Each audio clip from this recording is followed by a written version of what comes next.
Summer சீரீஸில் இன்றைக்கி mango sticky rice தான். இதுக்காக தாய்லாண்ட்லாம் போகணுன்னு அவசியம் இல்லை. மேங்கோ சீசன் முடியறதுக்குள்ளே செஞ்சு சாப்பிட்ருங்க. நான் சக்கூரா பிராண்டில் இருந்து இந்த குளுட்டனஸ் ரைஸ் 1 கப் எடுத்து நல்லா 3 தடவை வாஷ் பண்ணி தண்ணி முழுகிற அளவுக்கு ஊற்றி 30 நிமிஷத்துக்கு ஊற வச்சிட்டேன்.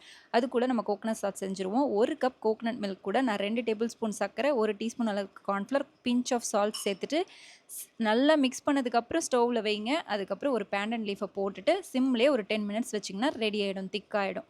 அவ்வளோதான், அதை ஆஃப் பண்ணிடுங்க. அதுக்கப்புறம் இந்த அரிசியும் ஊறிடுச்சு.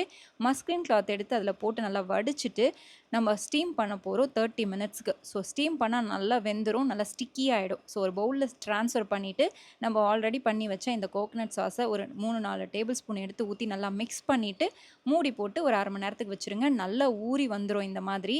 இது கூட திரும்பவும் 2 டேபிள் ஸ்பூன் அளவுக்கு மேலே எடுத்து ஊற்றி கலரிட்டு என்ன ஷேப்பில் வேணுமோ அந்த ஷேப்பில் போட்டுட்டு மேங்கோவை நல்லா கட் பண்ணி சைடில் வச்சு மிச்சம் இருக்க சாஸை மேலே ஊற்றி கொஞ்சமாக நீங்கள் செசமி சீடை தூவி சாப்பிட்டு பாருங்கள். தேவாமிரதமாக இருக்கும். செஞ்சு பார்த்துட்டு எப்படி வந்திருக்குன்னு சொல்லுங்கள். டிஸ்கிரிப்ஷனில் டீட்டெயில்ஸ் எல்லாம் வச்சுருக்கேன். இதே மாதிரி சூப்பரான ரெசிபியோடு வந்து பார்க்குறேன். அது வரைக்கும் ஹாப்பி குக்கிங் அண்ட் பாய்.